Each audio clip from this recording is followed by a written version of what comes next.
Well, all I will say is thank goodness we didn't have to win or get any points from that game at Crystal Palace. This is your match reaction to Crystal Palace 5, Aston Villa nil.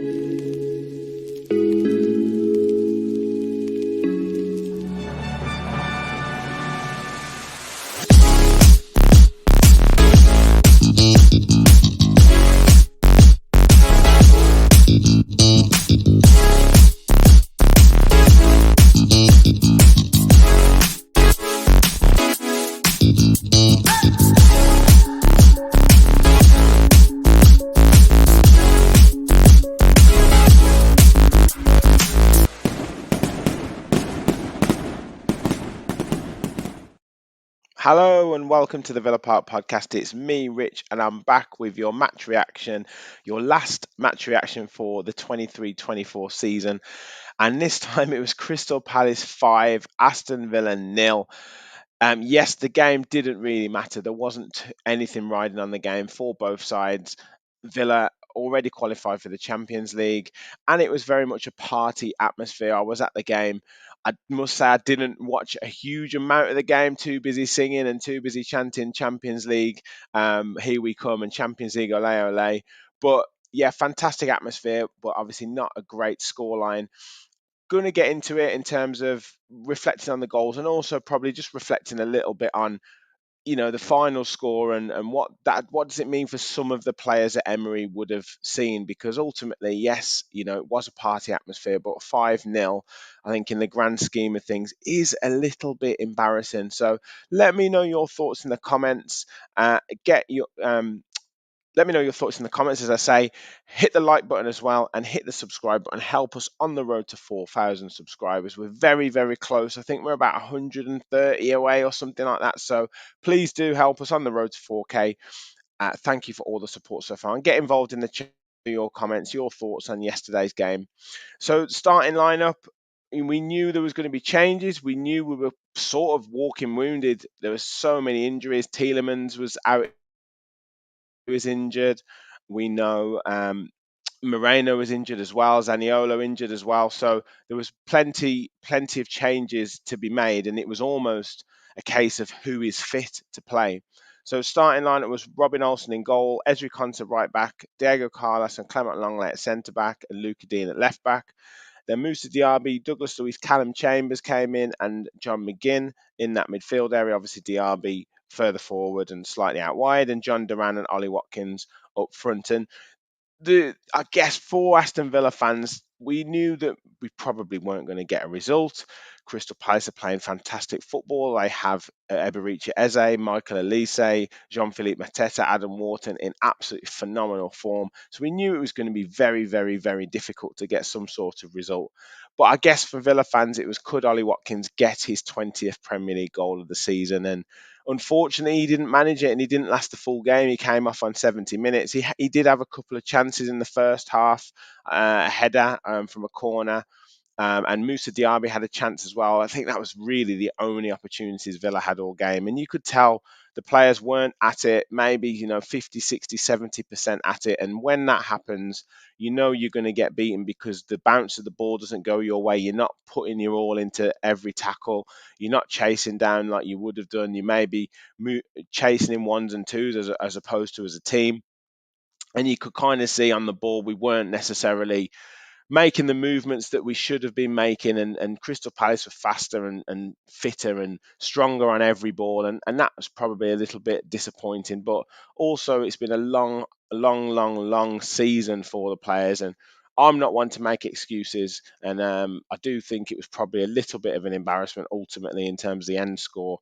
However, the objective was made and was achieved by the players on Monday and Tuesday. So yes, you can have a slight bit of understanding there, particularly with the number of players that were out. However, Mateta, fantastic, nice first goal, lovely little pass through from Elise.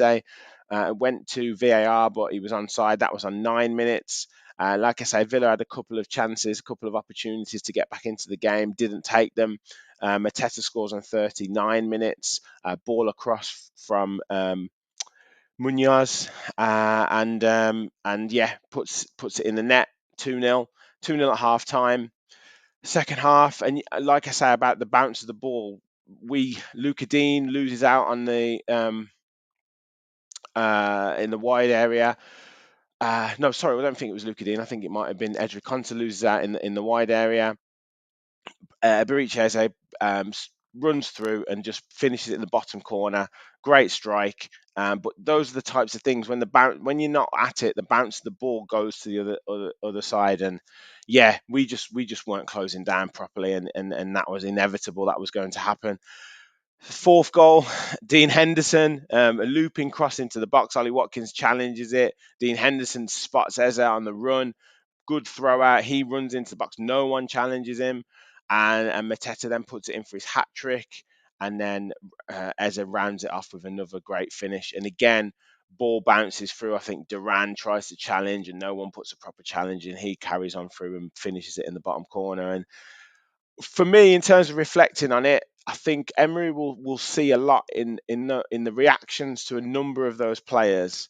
Maybe the fringe players, maybe the players that are there's a question mark over as to what he does with them this season. And many times you learn more from those reactions and those defeats as you do in the times when you win a game.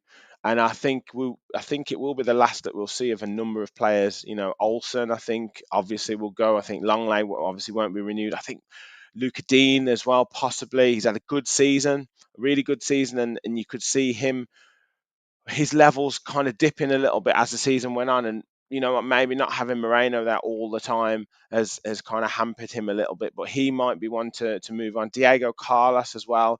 Yes, he's had some good games and some really good moments against the likes of Arsenal and Manchester City, but too many times he's been a bit erratic. Too many times he's let his man go. Too many times he's not necessarily tackled hard enough in certain situations. So I wouldn't be surprised to see Diego Carlos move on. John Duran as well. I don't think he's come up with some amazing moments. Liverpool being a huge, huge example. But does Unai Emery have that patience and does John Duran have I guess the willingness and that drive to want to learn and want to develop and want to carry on at Aston Villa, or will he see his future lying elsewhere? And you see sometimes with the tackles or with the lack of tackles or the lack of closing down, and you think, is it worth it? Is it worth cashing in on him? Or is it worth trying to work with him and see if we can make a player out there? Because if he doesn't do it next season, then the value of him just drops and drops and drops. If we look at him now and some of the contributions that he's made now and cash in on that, are we going to get the better value out of it? So I think that's a question to ask. Some of the younger players, Irug Bonham, I can't see a future for him at Aston Villa. Callum Chambers will move on.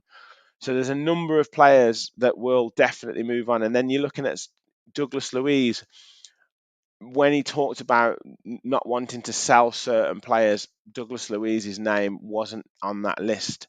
That was in Tom Colomosi's uh, article. Now, does that indicate that if a big bid comes in for a Douglas Luiz, that Emery looks to move him on?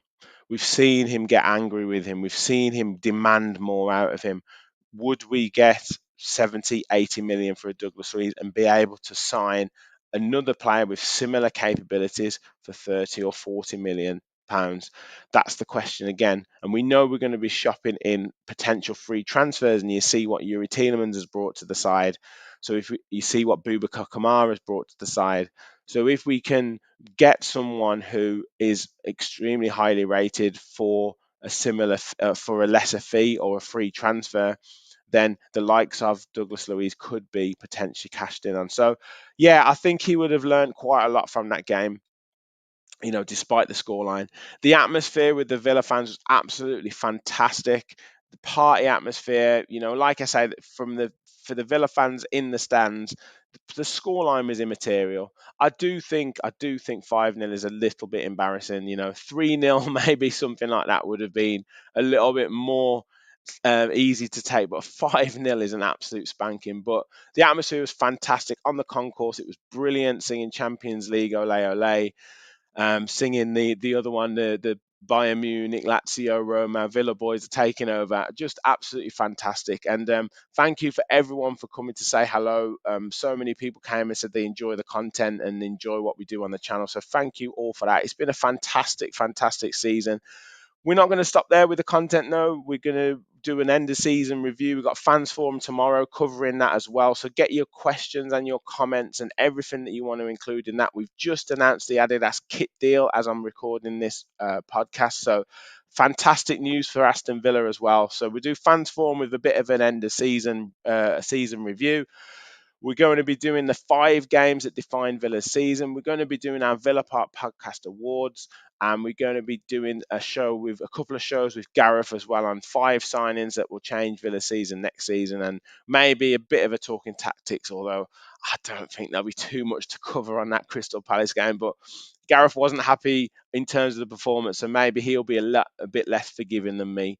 But that's it from me, guys. Hit that like button, hit the subscribe button. Let me know your thoughts in the comments. Anything to do with the season, anything to do with the game yesterday, anything to do with players that might be moved on or that you want to keep.